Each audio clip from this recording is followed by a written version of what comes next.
আজকে আমেরিকার জন্য অনেকজন বলছে, মিডিয়ারা বলছে, আমি ভারতের মিডিয়ার, আমি গাড়িতে চলতে চলতে মিডিয়াদের খবর শুনি কোন হারামখোর কি বলছে। অনেক হারামখোর মিডিয়া আছে, মিথ্যাবাদী।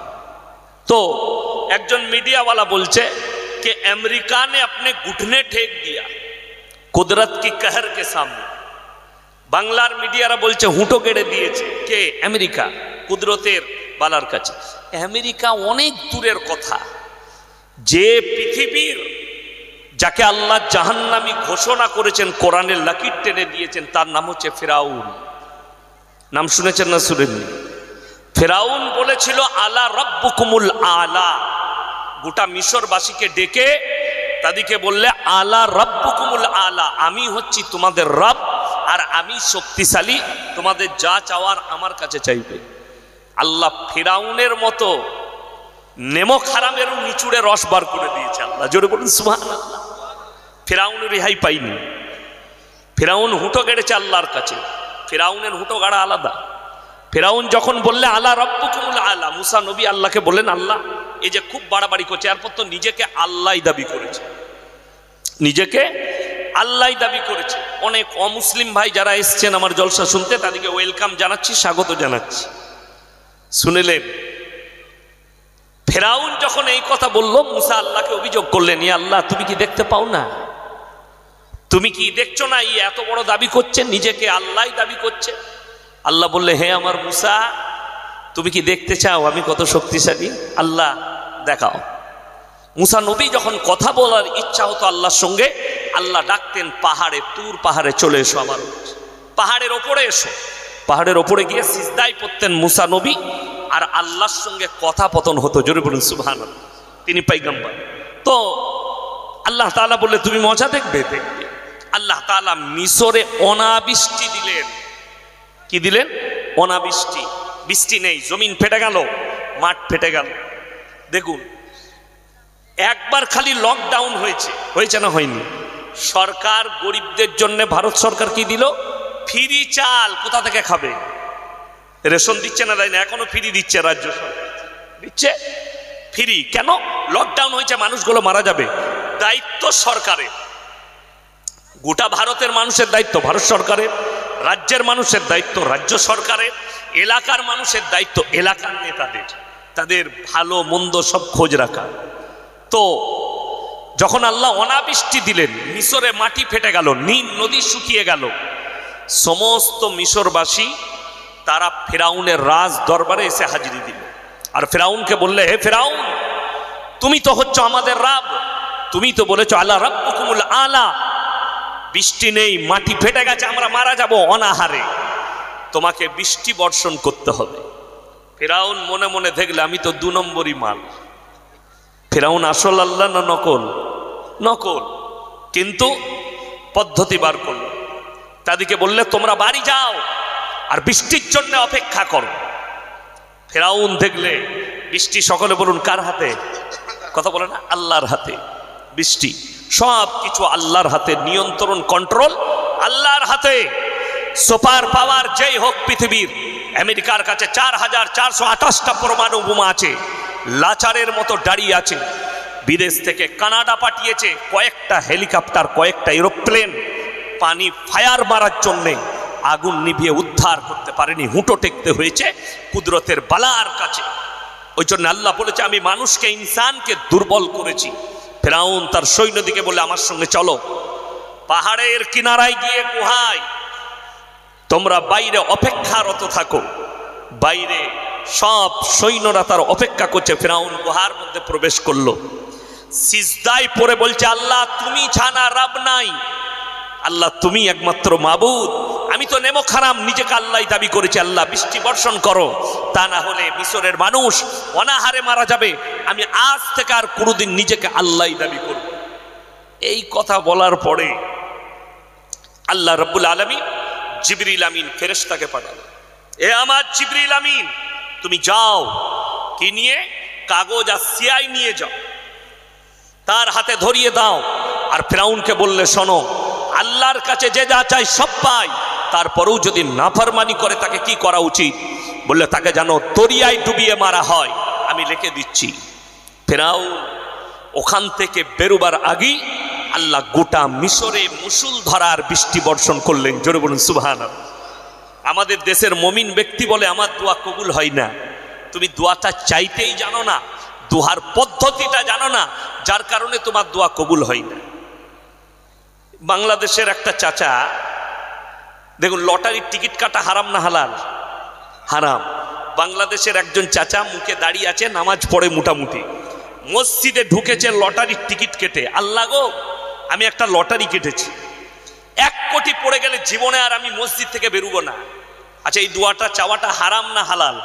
হারাম। সে হারাম কাজের জন্য দোয়া চাইছে, তার মানে আল্লাহর কাছে নাফরমানি করছে। এই দোয়া কি কবুল হতে পারে? কবুল হবে না। দেবো যে আমার দোয়া কবুল হলো না। তুমি হারাম কাজের দোয়া চাইলে কবুল হবে কি করে? ফেরাউন আল্লাহর কাছে ছোট হয়েছে, মাথা নত করেছে। আল্লাহ দেখলে এটাই যদি ওর পরিবর্তনের কারণ হয়, আল্লাহ মুষলধারার বৃষ্টি দিলেন, নীল নদ ভরে গেল, এত বৃষ্টি, চাষাবাদ শুরু হলো। ফেরাউন তার প্রজাদিকে ডাকলে আমার রাজ দরবারে হাজিরি দাও। এরপরে ফেরাউন বলছে, তোমরা কি দেখতে পাওনি আমি তোমাদের কেমন রব বৃষ্টি বর্ষণ করলাম? আল্লাহ মুসা নবীকে বললে, দেখছিস? সিজদায় পড়ে বললে, আল্লাহ আমি ক্ষমা চাইছি, নিজেকে রব বলবো না, আমি যেমনি উদ্ধার করেছি তেমনি আবার বুক চাপড়াতে লাগলো। আমাদের সমাজে অনেক লোক আছে, হসপিটালে ভর্তি হয়েছে কলকাতায়, দিয়ে অপারেশন হয়েছে, বাড়িতে নিয়ে এসছে, একটু সুস্থ আছে। পাড়ার মুসল্লিরা, হাজি সাহেবরা দেখা করতে গেছে, সালাম আলাইকুম ভাই, একটু ভালো লাগছে? হ্যাঁ। তো আল্লাহ তোমাকে সুস্থতা দান কর, দোয়া করবেন, আমি আর জীবনে নামাজ ছাড়বো না। কাঁদছে। এরপর দেশি মুরগি আর মাগুর মাছের ঝোল খেয়ে বেশ একটু শক্তিশালী হয়েছে, বলে ভালো হলে আর জীবনে নামাজ ছাড়বো না। 1 বৎসর কেটে গেল, সে এখনো নামাজ ধরেনি। হাজি সাহেবের সাথে বাজারে দেখা, তুমি এখনো নামাজ পড়ছো না? এই সামনের জুম্মা থেকে পড়বো। 2 বৎসর কেটে গেল, হারাম করে সামনের জুম্মা হয় না। এরকম মাল আছে না? নয়, গাদা আছে, ওয়াদা করেছে নামাজ পড়ে না, ভালো হলে এই কাজটা করব, করে না। আল্লাহ বললেন, মানুষ করতে করতে আল্লাহকে ডাকে, যখন তারা বিপদে পড়ে আর আমি যখন উদ্ধার করি, আবার আমার কথাটাই তারা ভুলে যায়। ফেরাউন সেম, ফেরাউনের দোয়াকে আল্লাহ কবুল করেছেন, মুষলধারার বৃষ্টি দিলেন। যখন সে বললে, আমি তোমাদের রব, আমি বৃষ্টি দিয়েছি, আল্লাহ বললেন, চান্স শেষ, তার আর চান্স নেই। এরপরে তাকে চিন্তা করতে হবে তার মৃত্যুর জন্যে। আল্লাহ রাব্বুল আলামিন মারাত্মক কাহার উতরিয়ে দিলে তার উপরে। কেমন আযাব! সে ছিল সুপার পাওয়ার মিশরের, সেই যুগের সুপার পাওয়ার ছিল ফেরাউন। ফেরাউন যখন মুসা নবীর কওমকে হত্যা করার জন্য বের হলো, আল্লাহ দরিয়াকে দুদিকে ভাগ করে দিলেন। যেমনি মধ্যস্থলে পৌঁছালো তার সৈন্য সামন্ত, আল্লাহ পানিকে বললে, তোমরা জোড়া রাখো। পানি জোড়া রাখলো, তার গোটা সৈন্য সামন্ত ফেরাউন সহ দরিয়ার ভেতরে আল্লাহ নীল দরিয়ায় ডুবিয়ে মেরে দিলেন। সুপার পাওয়ার নমরুদ ইব্রাহিমকে আগুনের মধ্যে নিক্ষেপ করেছিল। আল্লাহ বললেন, কুল্লা ইয়া নারকুনি বারদান ওয়া সালামান আলা ইব্রাহিম, হে আগুন তুমি ক্ষান্ত হও, আমার ইব্রাহিমের একটা পশমকে জ্বালাবার হিম্মত তোমার নাই। আগুন হুকুম পালন করলে। আরো দলিল শুনেলেন, হযরতে ইউনুস নবী মাছে গিলেছে, মাছের পেটে ইউনুস নবী দোয়া পড়েছেন, লা ইলাহা ইল্লা আনতা সুবহানাকা ইন্নী কুনতু মিনাজ জালিমিন। এই আল্লাহর কাছে একনিষ্ঠভাবে আল্লাহর উপরে বিশ্বাস রেখে দোয়া পড়ার কারণে আল্লাহ মাছকে হুকুম দিলে, তুমি দরিয়ার মধ্যে 40 দিন চলাফেরা করবে, কিন্তু আমার ইউনুসকে হজম করার ক্ষমতা তোমার নেই। জোরে বলুন সুবহানাল্লাহ। 40 দিন পরে ইউনুস নবীকে জীবিত অবস্থায় ফেরত দিতে হয়েছে আল্লাহর হুকুমে। নমরুদ মৃত্যুবরণ করেছে কার দ্বারা? একটা হাতির ওজন কয়েক টন, ঠিক কিনা? কিন্তু সেই হাতিকে আল্লাহ যদি মৃত্যু দিতে চায়, একটা পিঁপড়ে যদি তার নাক দিয়ে ব্রেডে ঢুকে যায়, সেটাই তার মৃত্যুর কারণ হবে। হবে না? হবে না? নমরুদের মাথায় নাক দিয়ে এক মশা আল্লাহর হুকুমে প্রবেশ করেছে, রেওয়ায়েতে আছে। সে তার প্রজাকে বললে, তোরা আমার মাথায় জুতো করে বাড়ি মার, তোদের পায়ে যে জুতো আছে এত যন্ত্রণা করছে জুতো করে বাড়ি মার, তা না হলে তোদেরকেও আমি তলোয়ারে করে হত্যা করব। তারা জুতো করে বাড়ি মারতে লাগলো। রেওয়ায়েতে আছে জুতোর বাড়ি খেয়ে নমরুদ মারা গেছে, নমরুদের মতো বাদশা। জোরে বলুন না সুবহান। আপনি অহংকার কি করে করেন? কোন হিসাবে? কিসের অহংকার আপনার? দৌলতের, মালের না, কোন জিনিসের অহংকার করবেন না। এরপরে আমি বক্তব্য শুরু করছি। আমরা সবাই কোরআনকে বিশ্বাস করব, জোরে বলুন ইনশাআল্লাহ। কোরআনের প্রতি বিশ্বাস সকলের আছে না নাই? আছে। দেখুন, কোরআন পৃথিবীর একটা বড় মুকাদ্দাস কিতাব। এটা শরীরের নামিয়ে দেন। কোরআন বড় মুকাদ্দাস কিতাব। পৃথিবীতে অনেক মৌলবি মুহাদ্দিস বই লিখেছে, লিখেছে না লেখে? বাংলা বই, উর্দুতে লিখেছে। ভারতবর্ষের নয়, এশিয়া মহাদেশের একজন আলিমে দ্বীন, তিনার নাম হচ্ছে মোল্লা আলী মিয়া নদভী সাহেব রহমতুল্লাহ আলাই, যিনি লখনৌ নদওয়াতুল উলামা মাদ্রাসা প্রতিষ্ঠিতা করেছেন। তিনি 4000-এর বেশি বই লিখেছেন। এগুলো আলেমদের কথা বললাম, কিন্তু জানেন কত সাহিত্যিক কত বই লিখেছে? লিখেছে না লেখেনি? কবিগুরু রবীন্দ্রনাথ ঠাকুর, ঈশ্বরচন্দ্র বিদ্যাসাগর, বঙ্কিমচন্দ্র চট্টোপাধ্যায়, শরৎচন্দ্র চট্টোপাধ্যায়, স্বামী বিবেকানন্দ, এরা দামি দামি বই লিখেছে। আল্লাহর কসম করে বলছি, কোন মৌলবি, মুহাদ্দিস, মুকাররির, মুফাসসির, কোন মনীষী তার বইয়ের হেডিংয়ে লিখতে পারেনি আমার লেখার মধ্যে কোনো ভুল নেই। কেউ লিখতে পেরেছে? কেউ পারবে? কিয়ামতের সকাল পর্যন্ত পারবে না। অথচ আল্লাহ রাব্বুল আলামিন কোরআন পাঠালেন জিবরিল আমিনের মাধ্যমে, এবং এই কোরআন সম্পর্কে আল্লাহ তাআলা বার্তা দিলেন, যালিকাল কিতাবুল লা রাইবা ফি, আমার এই কোরআনে বিন্দুমাত্র সন্দেহের কোনো অবকাশ নাই। জোরে বলুন সুবহানাল্লাহ। এই কোরআনকে যদি এরপরে কোনো মুসলমান অস্বীকার করে, সে আল্লাহর বিরোধিতা করলো না? করলো না? কথা বলেন। কেউ যদি আল্লাহর রসুলের হাদিসের অস্বীকারী হয়, সে আল্লাহর নবীকে অস্বীকার করলো না? করলো না? ওই জন্য শুনেলেন, মুসলমান যদি কোরআনের ওপরে আর রসুলের হাদিসের ওপরে একনিষ্ঠভাবে আমল করে, আপনার কাছ থেকে পৃথিবীর কেউ কষ্ট পাবে না। আমি কালকের জলসায় বলেছি, মেদিনীপুর টাউনের জলসা ছিল মন্ডল মহল্লায়। তো আমি ওখানে বলেছি যে ভাই শুনেন, এই আমাদের দেশের স্টেজগুলো আজকে গল্প গুজব আর মজাকের জায়গা হয়ে গেছে। খুলে দেখেন মোবাইল, ইউটিউব, ফেসবুক খুলে গল্প গুজব পোস্টার দিয়ে আছে। চতুর্বেদী বক্তা, পঞ্চম বেদী বক্তা, অষ্টম বেদী বক্তা, স্টেজে বায়ান কি হচ্ছে? অন্য ধর্মের সমালোচনা করছে, কারু দেব দেবীর সমালোচনা করছে। আমি বলে যাচ্ছি, যে আলেমের কাছে কোরআন হাদিসের জ্ঞান থাকবে, বিশেষ করে কোরআনের তাফসীরের জ্ঞান থাকবে, সে কখনোই অন্য ধর্মের দেবদেবীদের সমালোচনা করবে না। কেন?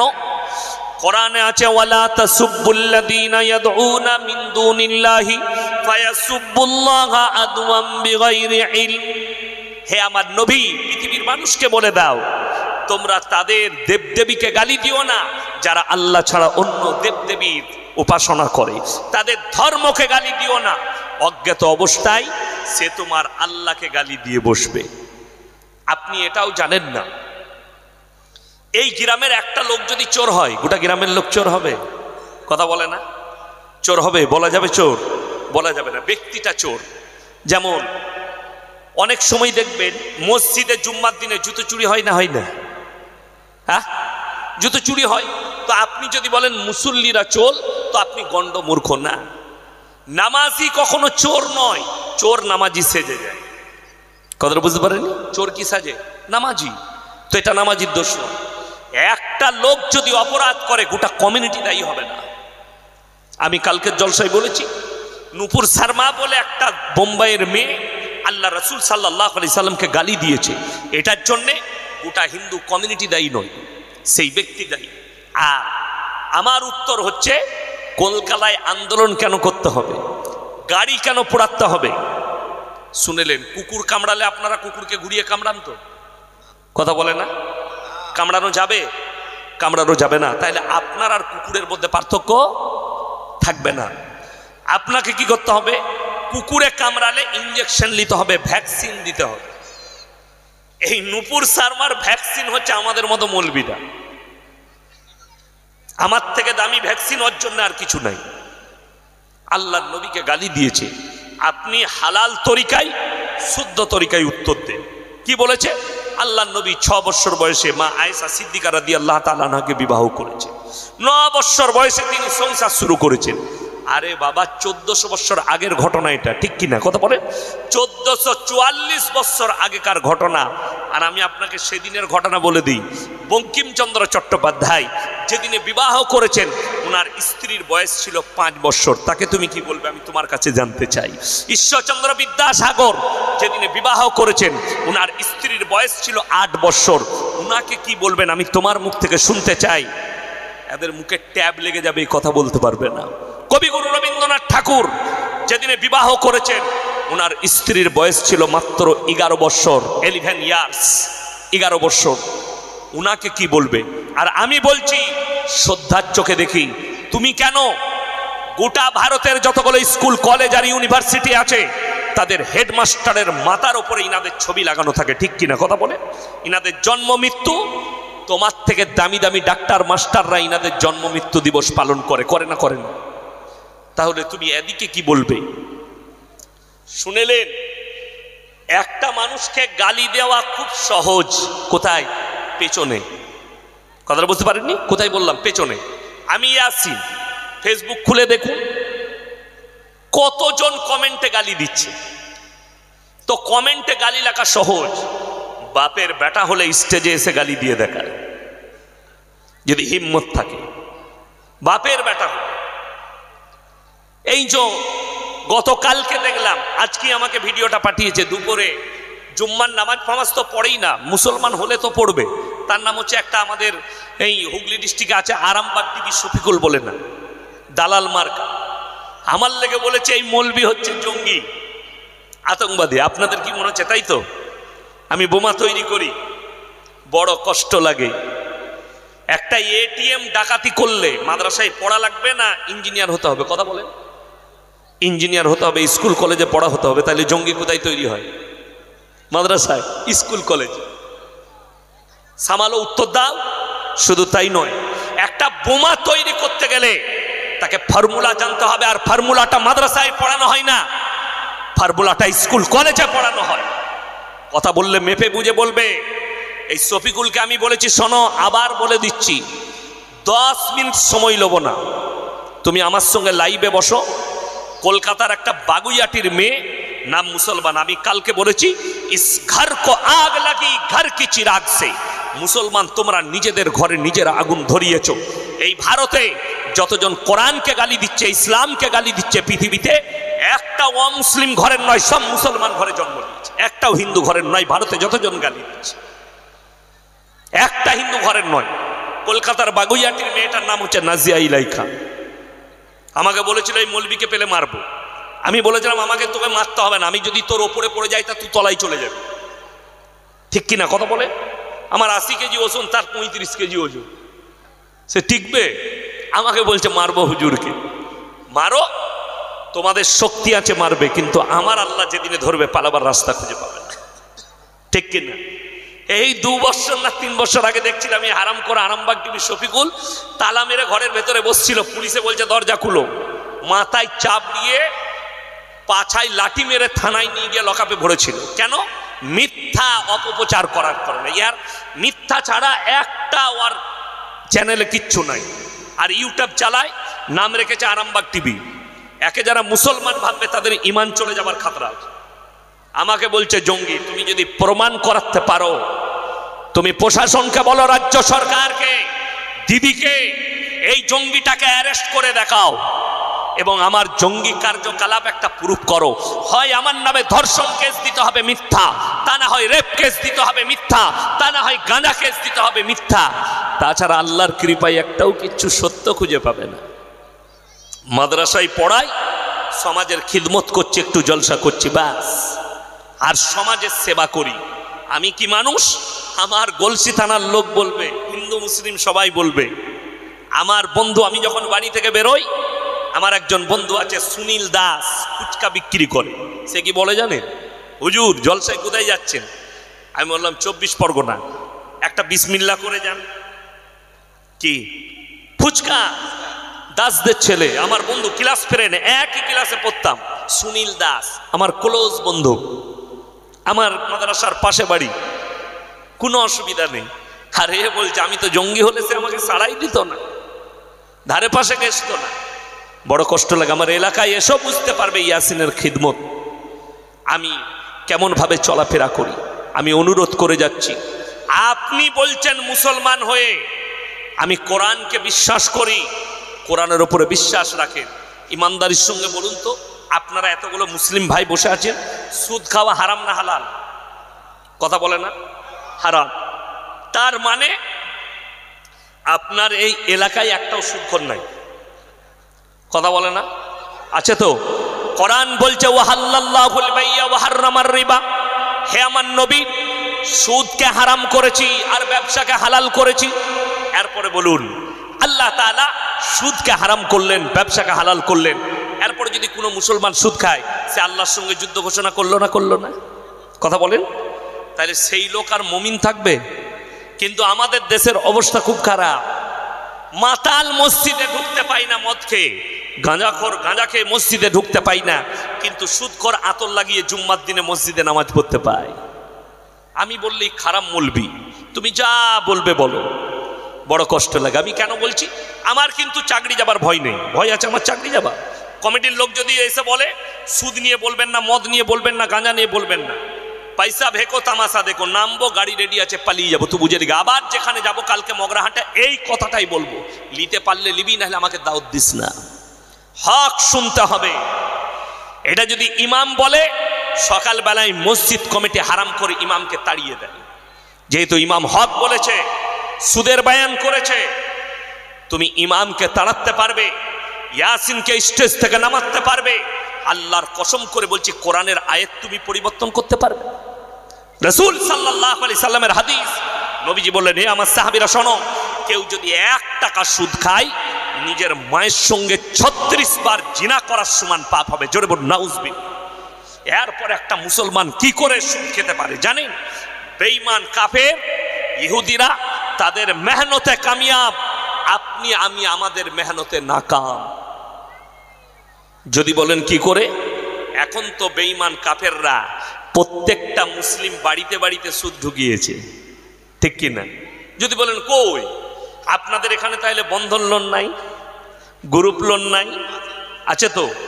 তো গ্রুপ লোনটা কি? 10টা মেয়ে করে গ্রুপ করেছে, তাদের মধ্যে আবার একজন হেড হয়, 9টা মেয়ে তাকে ম্যাডাম বলে ডাকা। সে মনে করেন বিরাট ব্যাপার, এমনি ম্যাডাম হতে পারিনি, সুদ খাবার ম্যাডাম হয়েছে, ঠিক কি না? এটা মায়েদের একটা মহৎ রোগ। কেন?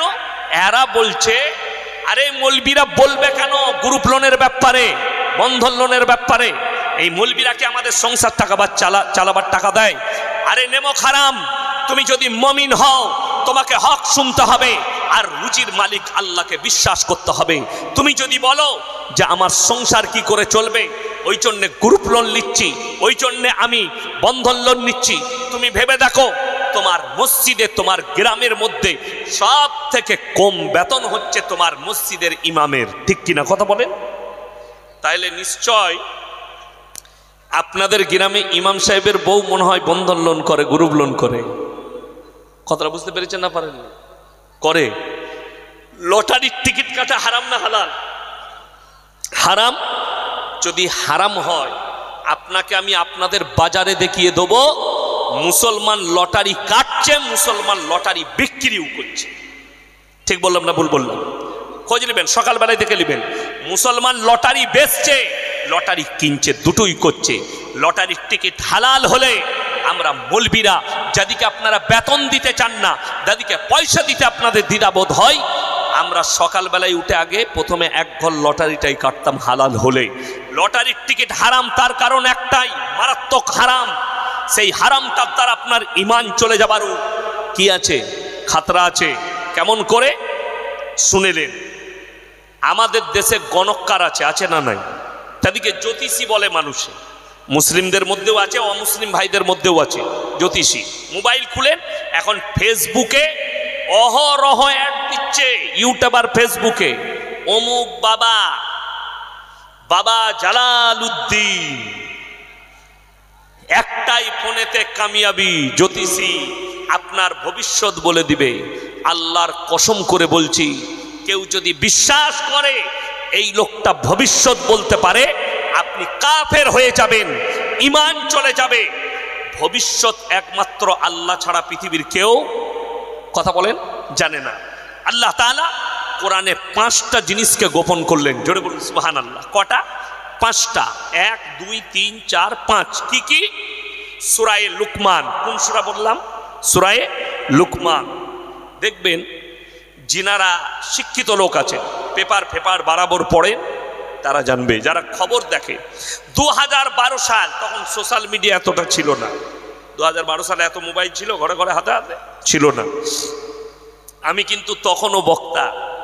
আজকে মোবাইলে দেখছেন বলে আমি 17 বৎসর জলসা করছি, 17টা বৎসর জলসার স্টেজে আছে। তো 2012 সাল আমার জলসা ছিল মুর্শিদাবাদের রেজিনগর, বেলডাঙ্গা থানা রেজিনগরে। তো আমি জলসায় গেছি। সেই দিনে একটা খবর সম্প্রচার হয়েছে। কোথা থেকে? লন্ডন থেকে। লন্ডনের একজন পপ বৈজ্ঞানিক তিনি বলে দিলেন পৃথিবীটা 72 ঘন্টার মধ্যে ধ্বংস হবে। সব মানুষ ভয়ে মরতে লাগলো। আমি তখন বলেছিলাম, সেই সময় সোশ্যাল মিডিয়া ছিল না বলে, তাই না হলে লোকরা শুনতে পারতো।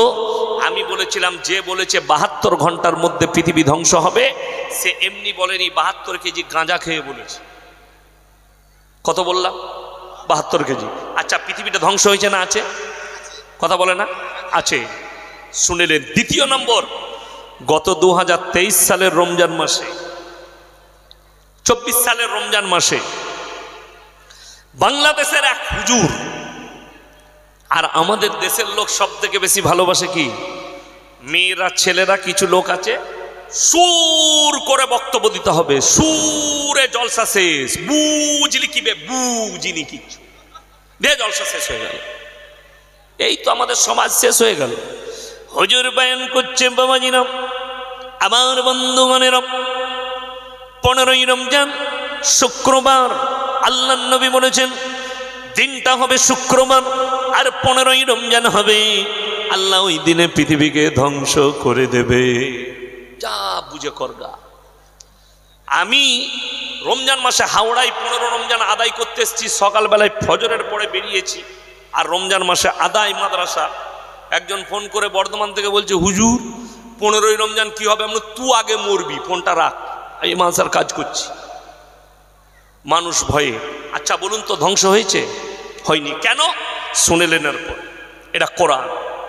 গোটা পৃথিবীর যত জ্ঞানী শুধু নয়, নবী, পয়গম্বর, রাসূল, সমস্ত সৃষ্টিকুলের কাছ থেকে আল্লাহ গোপন করলেন কি? ইন্নাল্লাহা ইনদাহু ইলমুস সাআ, কিয়ামত কবে হবে আমি আল্লাহ ছাড়া পৃথিবীর কেউ জানে না। আল্লাহ নবী সাল্লাল্লাহু আলাইহি সাল্লামকে একাধিকবার প্রশ্ন করেছে। কারা? বেঈমান কাফেররা। কি ব্যাপারে? ইয়াসআলু আইয়ানা ইয়াউমুল কিয়ামা, হে আল্লাহর নবী আপনি বলুন কিয়ামতটা কবে হবে। মানুষকে এত ভীত কঙ্কিত করছেন, কিয়ামত সম্পর্কে বর্ণনা দিচ্ছেন, কিয়ামতটা তারিখটা বলুন। আমার আল্লাহ উত্তর দিয়েছেন। আপনারা জানেন এখন চাঁদের জায়গা বিক্রি হচ্ছে? শুনেননি? পেপার পড়ুন, তাইলে শুনতে পারবেন। মোবাইল দেখুন, টেসেল কোম্পানি নাকি একটা আছে, ইলন মাস্ক, তাই তো? টেসলা কোম্পানি, এর যে মালিক, সে বলছে আমি চাঁদে 1 মিলিয়ন মানে 10 লক্ষ লোকের থাকার ব্যবস্থা করছি, সেখানে বসবাস করতে পারবে। কেন? আগামীতে যে 3য় বিশ্বযুদ্ধ হবে, পরমাণু যুদ্ধ হবে, অন্য কোনো যুদ্ধ হবে না। প্রত্যেকটা দেশ তার পরমাণু ভান্ডার সাজাচ্ছে।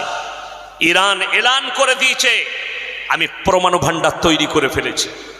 বেশি দূরে নয়, এমনকি পৃথিবীর বিশেষজ্ঞরা সন্দেহ জাগিয়েছেন যে এমনকি পরমাণু অলরেডি তৈরি করে ফেলেছে, পরীক্ষাও করে নিয়েছে, যার কারণে পৃথিবীতে একটা ভূমিকম্প হয়েছে। যখন এই পরমাণু পরীক্ষা হয় কোনো না কোনো দেশে একটা ভূমিকম্প হয়, তার এত পাওয়ার থাকে।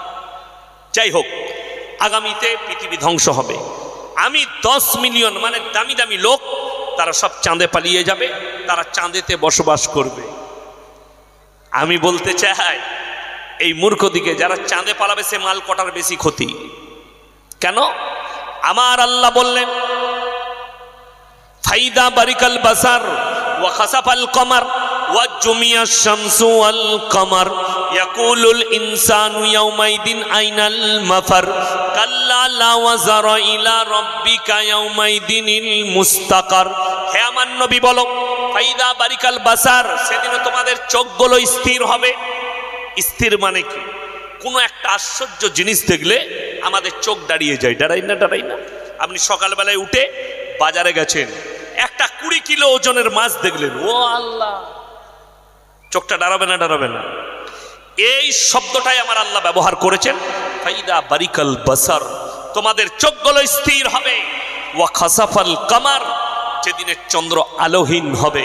ওয়া জুমিয়াশ শামসু ওয়াল কামার, যেদিনে চাঁদ আর সূর্যকে একটা কক্ষপথে একটা রাস্তায় টক্কর খাওয়াবো, পৃথিবীটা তছনছ হবে।